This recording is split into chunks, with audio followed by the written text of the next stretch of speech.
Hi there, Paul Kirtley here. Welcome back to my channel. What I want to talk about today is answering a question that I'm asked about a lot. What do I need to do to take care of my axe? Now, I've covered sharpening in a completely separate video, and I think if you want to get into sharpening your axe and get your sharpening down, watch that one. That is a key part of looking after your axe, of course, but otherwise, what do we need to do? Well, there's three components to your axe, really. There's the wooden handle. Most bushcrafters, woodcrafters these days are using these sort of traditional handled axes. Not everyone, some people use the plastic and fiberglass handles. You don't need to do much to look after those, and they've got advantages from that perspective. But you've got a handle, you've got a head, and you've got a mask. And a lot of the masks on the bushcrafter axes are leather. So what do I do there? Simply, I just use some boot polish. Yep. Anything that you might use on your leather footwear, as long as it doesn't soften the leather, it's going to be fine here, because you want this to retain its shape. You don't want it to stretch. You don't want it to become loose and flobby on the head. You don't want the strap to stretch. You don't want the corners to start deforming. So something that won't soften the leather, that's going to protect it, it's going to waterproof it, that's what you want. So I just use kiwi or cherry blossom or whatever brown leather polish on there as and when I need to, just to help keep that in good condition. So that's fairly straightforward. Nick wax also works well, the Nick wax leatherproof stuff. Then in terms of the head, well, like I showed in the sharpening, bit of oil on there, and again, to reiterate, bit of mineral oil, 3-in-1, Ballistol, some sorts of gun oils, especially the gun oils that will dry and not be all greasy on your other kit. They all work well. Okay, we don't want a big slather of stuff on there. Yes, some people put candle wax on there. Yes, you can put beeswax on there, but that takes more time, and what we want is something that we can just do regularly. I carry a little dropper bottle of oil. I think it's from an old gun cleaning kit. Just pop a little spot of that on there. If there's any rust or corrosion, I'm going to use a bit of wire wool to remove that, but otherwise I'm just going to use a bit of paper towel just to move that around. We don't want too much though, of course, because that will just soak all the oil up and not leave it on the head. So just a little thing like this, bit of oil,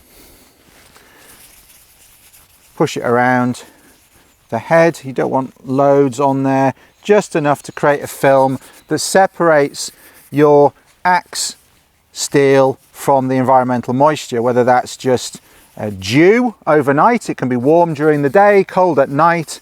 You're going to get condensation on your kit around camp, and that can be enough to make things start to corrode.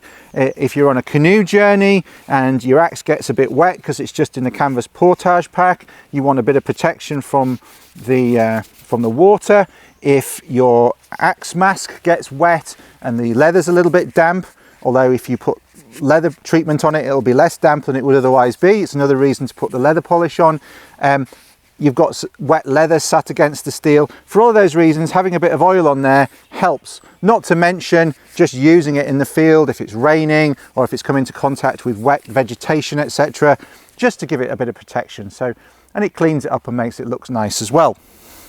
So a bit of oil, and as I say, you can carry a small amount. Ballistol will also do some wet wipe type sachets, but there's more than enough material in there for one axe. So I quite like using one of those when I've got a group of axes for students to use. I can give them all a wipe down with one of those Ballistol wet wipe type things as well. But you can also get Ballistol in bottles, and that's good stuff. On the handle, you can actually use Ballistol as well, but what I do is I use boiled linseed oil, no particular brand. Use boiled rather than raw. Raw takes a long time to dry. It often remains tacky. You want to be able to just put a thin coat of this on and leave it.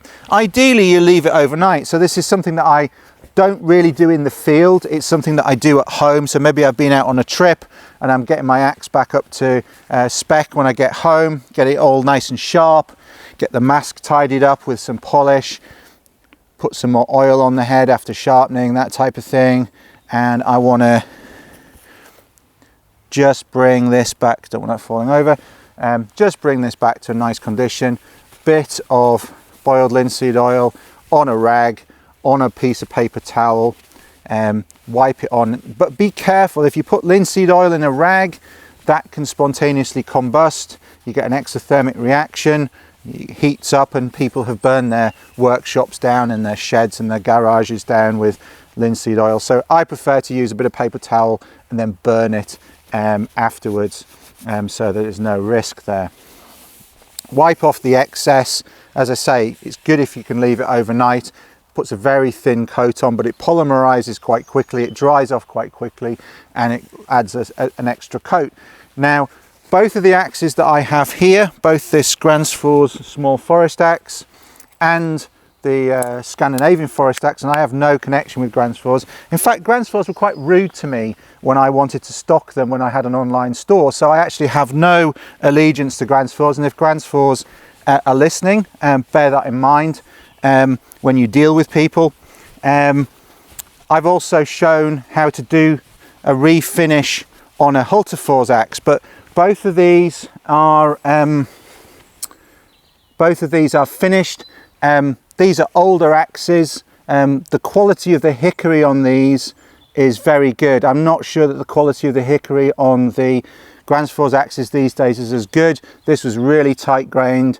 I chose these ones specifically, and because they were really nice handles, I decided to refinish them. Birds going over. I decided to refinish them. I've done a free PDF guide on how to refinish. It's like a gun stock finish, a traditional gun stock finish. You scrape off the factory finish, which is not particularly good on any of the wooden handled axes, whether it's from Holtz, whether it's from Gransfors, whether it's from Vetterlings or anybody else. You can create a much better finish yourself. You can just have a pure linseed oil finish. You can add a bit of beeswax in there if you want to as well. As I say, I've got a guide on how to do that. You can get that for free. I'll put the links below, and you can get that. But I do exactly the same, whether it's a factory finish or a refinished axe.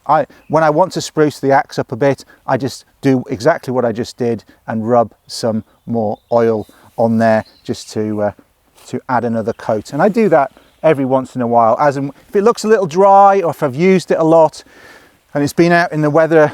When I get home, I'll put some on, and as a matter of course in the winter I tend to just get my axes out and put a coat on all of them just to keep them in good condition for the coming year, as it were.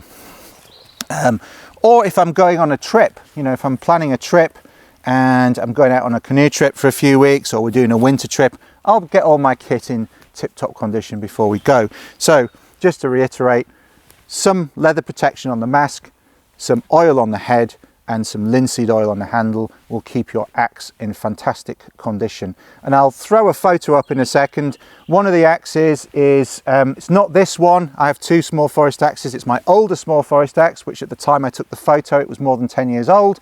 And there's another axe that I gave to somebody as a present, and he left in his camp outdoors, and I went back a year later, and that's the one that's in the horrible state. So that shows you the contrast between what an axe looks like when it's well looked after, just with a few little things, oil and linseed oil, or whether you just leave it out to the elements. That's the difference it can make. So I hope you find that useful. Hope you find it useful in keeping your axe in good condition, and I look forward to seeing you on another video before too long. And if you've liked this video, remember to click like, remember to click subscribe, and check out that free guide below where it shows you how to refinish your axe handle if you'd like to. See you soon. Take care.